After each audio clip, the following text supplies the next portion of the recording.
es solo el comienzo para sumar esfuerzos y poder analizar los datos de nuestros pacientes en esta, en esta patología que pues cada vez crece más la experiencia de los tratamientos y tanto del manejo no sustitutivo como de moléculas también recientes como los factores de vida media pues extendida. Hoy les voy a hablar de un tema muy interesante que es el manejo quirúrgico durante el tratamiento con tecnologías emergentes a través de un caso clínico en el cual pues pudimos aprender y fue un reto realmente este paciente para todo el equipo de nuestra institución. Lo primero, ya lo decía un poquito el doctor Lagos, cada vez pues hay más experiencia práctica de procedimientos quirúrgicos tanto menores como mayores en pacientes con inhibidores y en manejo con terapia no sustitutiva. Hacen de todas formas falta guías estandarizadas de manejo y pautas estandarizadas con respecto a la administración concomitante de estos agentes hemostáticos, principalmente en población pediátrica. Para analizar un poquito la evidencia que hay en este tema, pues quise compartir con ustedes un caso clínico que, como les contaba, fue un reto hemostático para todo el equipo. Es un paciente de nuestra cohorte de pacientes hemofílicos con el diagnóstico de hemofilia A severa. Actualmente tiene 12 años y este paciente se diagnosticó a los 18 meses de vida, un poco tarde, por la condición psicosocial pues, del paciente. Durante los primeros meses de vida cursó con múltiples episodios de sangrado a nivel de tejidos blandos, hemartrosis y el diagnóstico no fue sino hasta los 18 meses de vida en otra institución de la ciudad. Este paciente más adelante se confirmó que su genotipo tenía una inversión del intrón 22. No fue sino hasta los 36 meses de vida cuando llegó, cuando ingresó a un programa de hemofilia, cuando empezó el manejo con profilaxis inicialmente de manera irregular porque por las condiciones sociales que les comento, y lo inició con derivado plasmático. Este paciente continuó con múltiples episodios de hemartrosis y desarrolló articulación diana en codos, tobillos y rodilla. A la edad de 6 años ingresa formalmente al programa de trastornos de la coagulación y hemofilia de la Fundación OMI. Desde este momento empieza una profilaxis regular con factor 8 recombinante. Sin embargo, 8 meses después de su ingreso a nuestro programa, presenta un episodio de hemartrosis de rodilla derecha que no responde muy bien al manejo. En ese momento, nosotros identificamos el desarrollo de inhibidores de alta respuesta, pues inicialmente en 46 unidades Bethesda. En ese momento decidimos el inicio de ITI con el mismo factor que desarrolló los inhibidores a dosis de 50 unidades por kilo día y en profilaxis con factor 7A recombinante activado a demanda.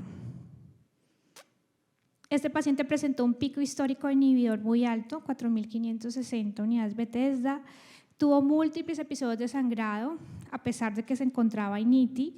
En ese momento iniciamos profilaxis con factor 7 activado 3 veces por semana, inicialmente 50 unidades por kilo. Posteriormente, ante la falta de control de sangrados, aumentamos la dosis a 100 unidades por kilo sin adecuada respuesta. El paciente, como les contaba, desarrolló una artropatía severa de rodilla derecha, codos y tobillo. Tenía un deterioro significativo en la calidad de vida, con dolor intenso articular, principalmente en la rodilla derecha, episodios de depresión en este momento por la limitación y por el dolor tan intenso de la rodilla, tenía dificultades severas para la limitación y esto hacía que no pudiera estar escolarizado. Hacia los 8 años presenta una fractura de fémur derecho. que no pudo ser manejada con osteosíntesis como planteó pues, inicialmente el grupo de ortopedia, porque tenía una osteoporosis muy severa secundaria a la limitación física que tenía, y entonces fue manejada con tracción esquelética, y ese episodio de traumático se manejó con factor 7 recombinante. Posterior a eso, continuó presentando episodios de artrosis en todas las articulaciones, a pesar de que se encontraba en ITI y con profilaxis diaria, y decidimos 36 meses después de la ITI, momento también en el cual digamos que coincidió con la llegada al país del emicizumab, de iniciarlo a partir de enero del 2021. Iniciamos pues con las dosis estándar del producto, de una carga de 3 miligramos por kilo semanal por 4 dosis, y continuamos con dosis de mantenimiento de 1.5 miligramos kilo semanal, cada 2 semanas, perdón. A partir del momento del inicio del emicizumab, no presenta nuevos episodios de sangrado. Hasta el momento el paciente no ha presentado un nuevo episodio de sangrado. Previo al inicio del emicizumab, la tasa anualizada de sangrados era 8, en el momento es 0. A pesar de pues, esta disminución importante en la cantidad de sangrados, secundario a su artropatía severa de rodilla, presenta una deformidad en valgo, anteversión femoral y contractura crónica de la rodilla con atrofia muscular severa. Y a pesar de que, como les contaba, presentaba 0 sangrado, continuaba con importante dificultad para la movilidad y con un dolor crónico que no respondía tan bien al manejo analgésico. En ese momento se hizo una junta multidisciplinaria con el equipo quirúrgico, con los ortopedistas, el grupo de oncología y pues todo el equipo multidisciplinario del programa de hemofilia de la Fundación OMI, y se definió que era candidato a una osteotomía varizante, extensora y acortamiento con epifisiodisis de rodilla derecha. Como tenía tanta atrofia muscular, pues empezó un programa de terapia física con el fin de aumentar el tono muscular previo al procedimiento y que los resultados de la cirugía pues fueran mejores.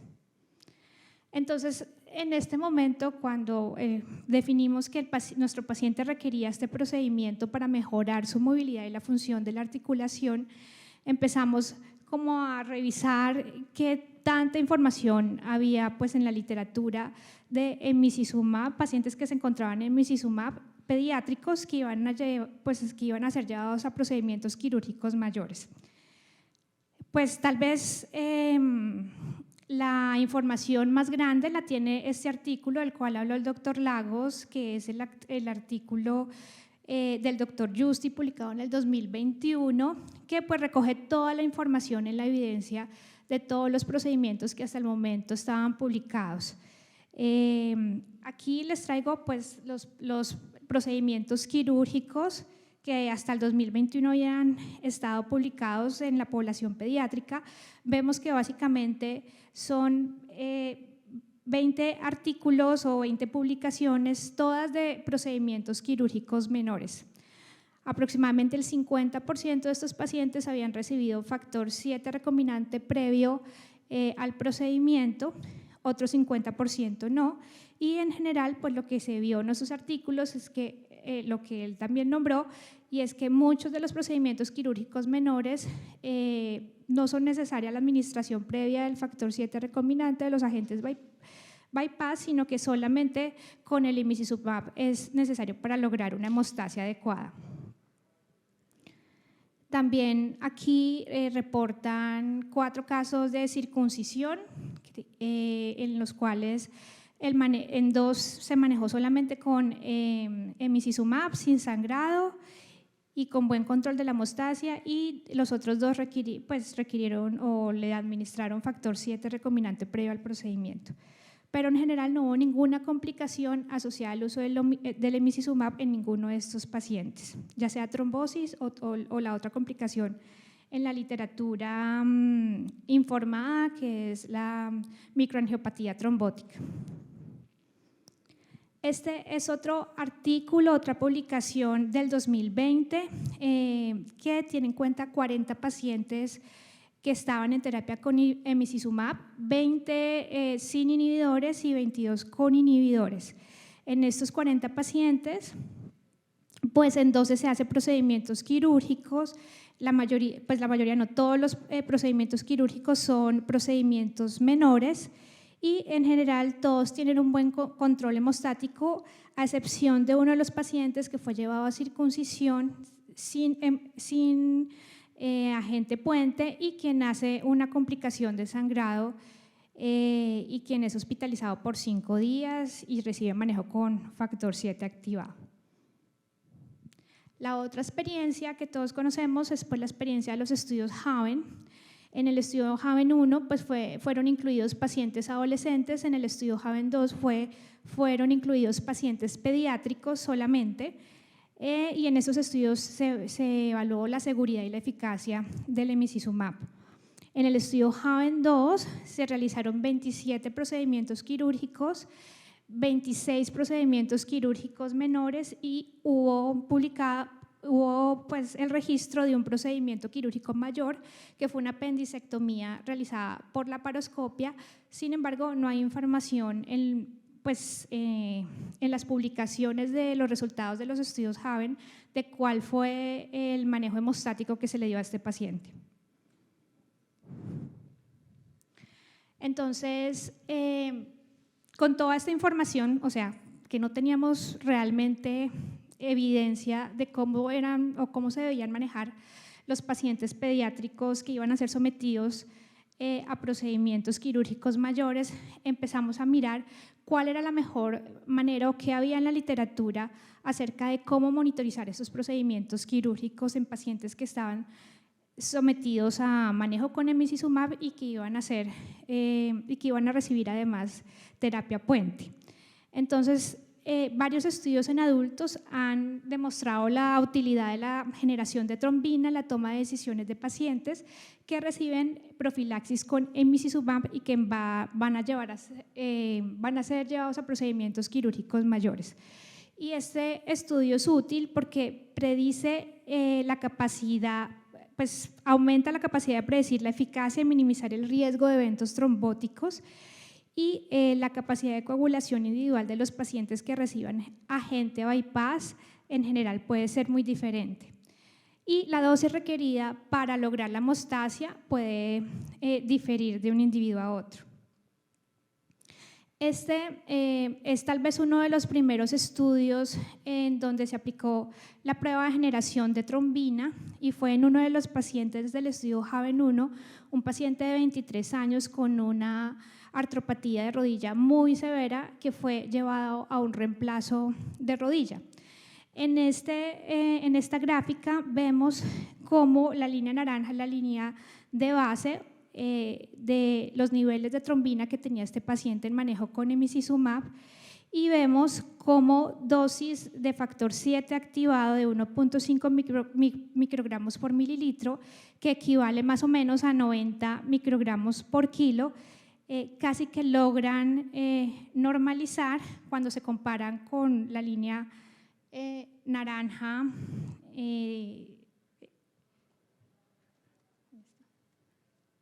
con esta línea naranja que es los niveles de trombina de un pool de plasma de personas normales. Vemos cuando la línea azul, que es la dosis, pues después la generación de trombina después de una dosis de 90 microgramos por kilo, cómo prácticamente se logra normalizar los niveles de trombina. Y vemos cuando se compara todos los parámetros que genera esta prueba, que son el potencial endógeno de trombina, el pico de trombina, el tiempo en que se hace ese pico de trombina y la velocidad en la que se hace. Vemos cómo después de esta dosis, que equivale a 90 microgramos por kilo, casi que todos los parámetros se normalizan cuando es comparado con un pool de plasma normal. Contrario pasa en este paciente cuando se compara con el concentrado de complejo protrombínico. Vemos cómo esta es la línea de base y vemos cómo con dosis usuales de las que se utilizan, está la dosis de 50 miligramos por kilo, vemos cómo los niveles de trombina que se generan son muy por encima, están muy por encima de la línea de base de los niveles de trombina de una persona normal. Y esto es básicamente lo que nos hace pensar o suponer que podemos utilizar dosis menores de complejo protrombínico en pacientes que van a ser llevados a procedimientos quirúrgicos, inclusive hasta el 25% de la dosis usual utilizada, siempre y cuando pues monitoricemos el aumento de la trombina con esta prueba. Bueno, este estudio del que les hablé anteriormente, que es de los 40 pacientes hemofílicos severos, en este estudio se hizo algo muy interesante y es que se midieron los controles pues hicieron 3 pruebas básicamente: niveles de emicizumab, el PTT y la generación de trombina antes y durante la terapia. Y esto fue muy importante porque un estudio similar no había sido publicado en la literatura hasta ese momento. Como les conté, 22 pacientes sin inhibidores, 9 pacientes menores de 12 meses y de esos pacientes menores de 12 meses, que fueron 9, 8 tenían la presencia de inhibidores. Y aquí vemos algo muy interesante y es que en la primera gráfica que muestra los niveles de emicizumab, vemos cómo al comenzar la terapia, 2 semanas después, pues los niveles de emicizumab son muy bajos y cómo después de 5 semanas, cuando ya empieza la etapa o la fase de mantenimiento, los niveles de emicizumab aumentan de manera significativa. Y esto permanece así en el tiempo. Y en la otra gráfica vemos cómo el PTT se encuentra antes del inicio de la terapia con emicizumab pues muy prolongado y cómo a medida que pasa el tiempo, a las 2 semanas se va acortando más, de tal manera que a las 2 semanas se encuentra en 28, en una mediana, y a las 5 semanas se encuentra en 22. Entonces, lo que ellos, digamos, logran inferir con esto es que el PTT es un laboratorio sensible y muy fácil de hacer, el cual puede inferir que los niveles de emicizumab son adecuados. De hecho, cuando uno se encuentra en terapia, un paciente se encuentra en terapia de emicizumab y tenemos niveles prolongados del PTT, es necesario medir niveles de emicizumab y preguntarnos si ese paciente puede estar haciendo anticuerpos contra emicizumab, que es otra de las complicaciones que es poco frecuente, en menos del 5% de los casos, pero que ha sucedido y se ha reportado en la literatura y en los estudios. Y esta es la gráfica de generación de trombina, donde vemos cómo pues a medida que pasa el tiempo, tanto en pacientes que presentaron episodios de sangrado y en los que no, pues 5 semanas después de la terapia los niveles de trombina pues aumentan de manera significativa. Y el potencial endógeno de protrombina también. Bueno, este otro estudio comparó la generación de trombina en 2 pacientes hemofílicos severos con inhibidores que iban a ser llevados a 2 procedimientos quirúrgicos. Estos procedimientos quirúrgicos fueron menores, sin embargo, los resultados fueron muy interesantes porque mostraron una variabilidad individual de la generación de trombina al inicio de la terapia con emicizumab. Eso quiere decir que los niveles de trombina varían en la edad pediátrica y tienen una diferencia interindividual, que no necesariamente tiene que ver con el nivel de factor 8, pero sí están relacionados, y eso se ha visto en los estudios, con los niveles de emicizumab en plasma. La corrección depende de los niveles basados de generación de trombina de cada paciente. Entonces, eso de acá, ese es un paciente y ese es el otro paciente. Y el nivel o el pico de trombina que hace cada paciente es diferente dependiendo del nivel basal que tenga. De tal manera que una misma dosis de 90 microgramos por kilo en ambos pacientes genera niveles muy diferentes de pico de protrombina, dependiendo del nivel basal que tengan. Entonces, de acuerdo a esto, la programación del procedimiento quirúrgico se hizo calculando esto, de tal manera que el segundo paciente, por ejemplo, tenía niveles mucho más altos de protrombina y al aumentar la dosis, pues al administrar una dosis de 90 microgramos por kilo, pues daba que cuando se comparaba con un pool de plasma normal, esta dosis aumentaba hasta un 110%. Entonces ellos lo que hicieron fue ajustar la dosis del imicizumab a 70 microgramos por kilo, con lo cual tenían unos niveles pues mucho más parecidos a la normalidad. A pesar de que, bueno, esto muestra que es una prueba que puede ser muy importante para guiar la terapia y el manejo con imicizumab y agentes bypass, se desconoce el nivel mínimo de trombina para lograr una hemostasia eficaz. Hay reportes en la literatura que confirman que algunos pacientes con niveles tan bajos como 60% durante el perioperatorio y del 25% en los días posteriores al procedimiento pueden ser suficientes para lograr una hemostasia eficaz. Y lo que concluyen pues, estos estudios es que la dosis de factor 7 activado debe ser seleccionada y ajustada de acuerdo al nivel basal de trombina de cada paciente. El tromboelastograma en general en la literatura no muestra en los estudios. Esos estudios que les acabo de mostrar comparan ambas cosas, la generación de trombina y el tromboelastograma, y muestran en su gran mayoría que el tromboelastograma no es tan útil como la generación de trombina en los pacientes que son manejados con emicizumab.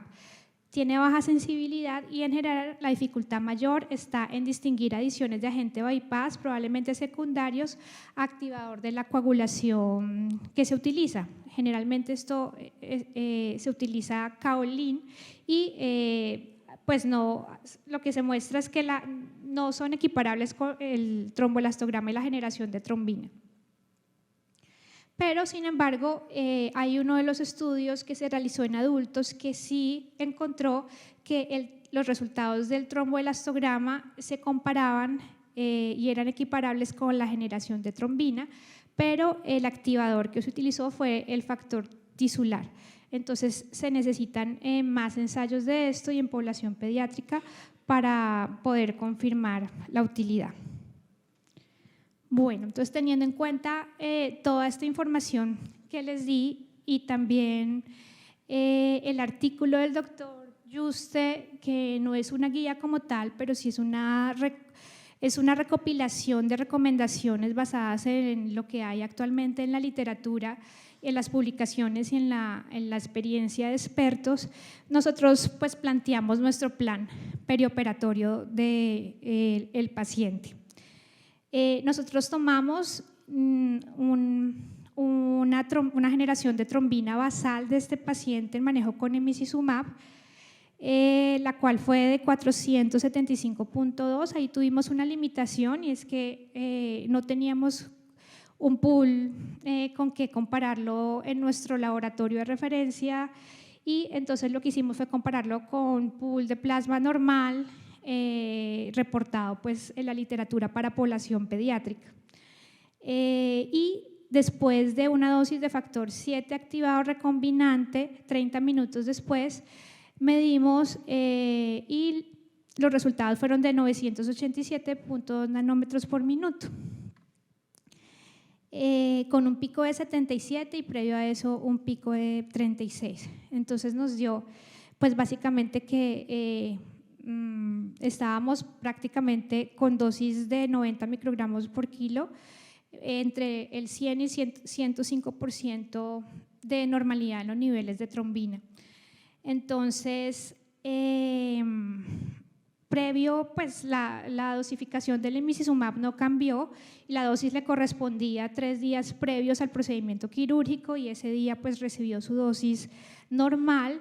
Como vimos, los niveles de emicizumab se mantienen estables después digamos en la fase de mantenimiento y eso no varía en el tiempo por la larga vida que tiene esta molécula. En el día 0 aplicamos una dosis de 150 microgramos kilogramo 20 minutos antes del procedimiento, que esta es, digamos, es también una de las recomendaciones que hace el doctor Juste en su artículo y es basado como en un concepto más teórico que no demostrado de que se requieren lograr niveles más altos de trombina previo al procedimiento y esto va a lograr una mayor hemostasia en el momento que más se requiere. Este procedimiento quirúrgico duró 2 horas, entonces a las 2 horas y antes de terminar el procedimiento colocamos una dosis de 90 microgramos por kilogramo a nuestro paciente y durante el primer día continuó 90 microgramos por kilogramo cada 2 horas. En el día 1 continuamos también a la misma dosis y desde el día 2 y teniendo en cuenta los resultados de trombina que habíamos tenido previamente y el control hemostático tan bueno que había tenido nuestro paciente durante el procedimiento quirúrgico y en el posoperatorio inmediato, decidimos disminuir la dosis a 75 microgramos cada 3 horas. Así, durante los días 3, 4, durante el día 5 y 7 espaciamos el espacio cada 6 horas.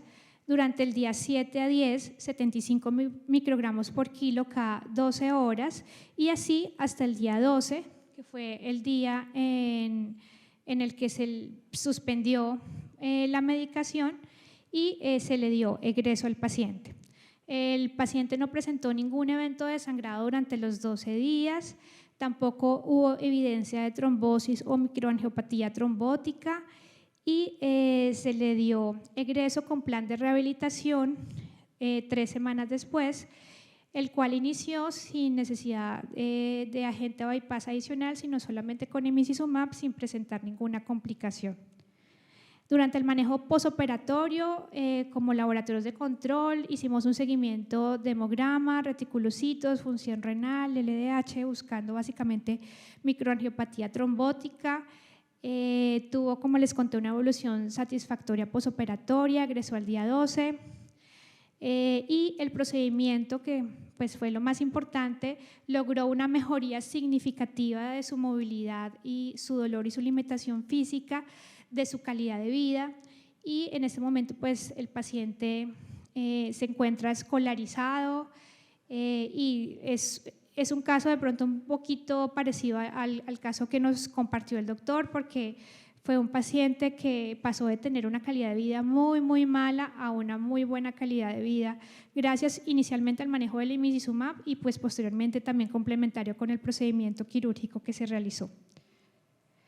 Como conclusiones, entonces, el manejo perioperatorio de pacientes con hemofilia con inhibidores es un desafío en cualquier situación y más aún en pacientes que están recibiendo emicizumab y que van a ser sometidos además y expuestos a la terapia puente. Sin embargo, es seguro y posible lograr una adecuada hemostasia en pacientes con inhibidores que están recibiendo emicizumab y agentes puente y que van a ser llevados a procedimientos quirúrgicos. La generación de trombina podría ayudar a evaluar la hemostasia en este tipo de pacientes que, sin embargo, pues se requieren estudios en población pediátrica que permitan evaluar las concentraciones sanguíneas de emicizumab para interpretar la generación de trombina y determinar la cantidad mínima que se necesita y el pico mínimo que se necesita para lograr una hemostasia adecuada en este tipo de procedimientos de cirugía mayor. Gracias. Muchas gracias, doctora, por una charla tan absolutamente interesante. Nos tenía hipnotizados sabiendo qué iba a pasar con el niño, porque este es uno de esos casos en los cuales parecía que todos decíamos, este niño estaba esperando que llegara el emicizumab, porque las complicaciones iniciales fueron muchas, y luego de eso el tema del manejo con las dificultades que todos sabemos que tenemos. La doctora Garcés va a hacer algunos comentarios. Bueno, yo creo que esto nos trae a colación el ver que yo creo que cuando empezó el emicizumab todos teníamos de que las dosis tendrían que ser más bajas, que de pronto los pacientes teníamos mucho riesgo de que las trombosis se presentaran, pero mire que la doctora nos mostró cómo con las dosis que normalmente nosotros usábamos previamente al emicizumab podemos llevar al paciente a una cirugía, estamos seguros de un buen control del sangrado y los pacientes les podemos brindar esa oportunidad. Antes como no se tenía mucha experiencia, muchos se iban diferiendo, pues yo creo que es una muy buena forma de empezar y de ver que nuestros pacientes, a pesar de estar con emicizumab, van a poder tener acceso a todos esos procedimientos y cada vez a medida que se vayan haciendo más pacientes, pues obviamente vamos a generar una mayor experiencia para todos nosotros. No sabemos si en el público hay alguna pregunta, algún comentario.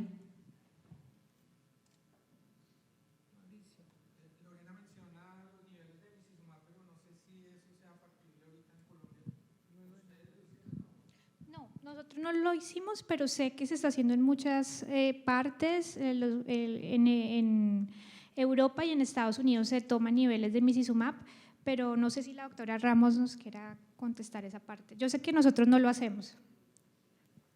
Gracias, doctor.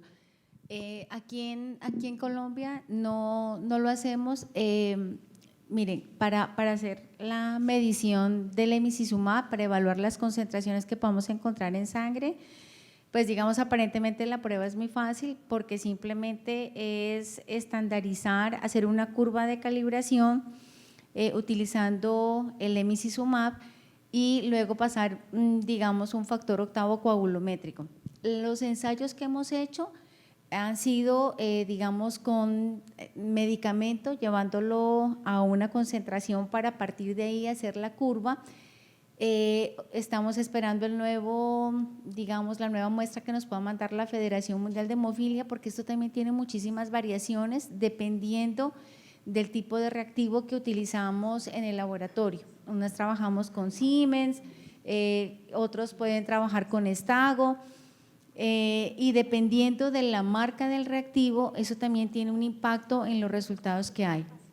Es decir, de poder hacer se hace, pero pues sí necesitamos como el calibrador específico avalado y estandarizado para poder correr la prueba.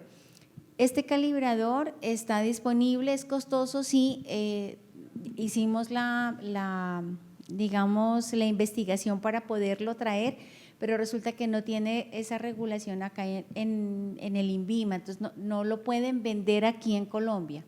Sí, porque yo hice toda la gestión para poderlo comprar, pero para acá Colombia no se puede porque no está disponible, es decir, aquí necesitamos que esté avalado, registrado por el INVIMA para poderlo importar, pero no se ha podido realizar.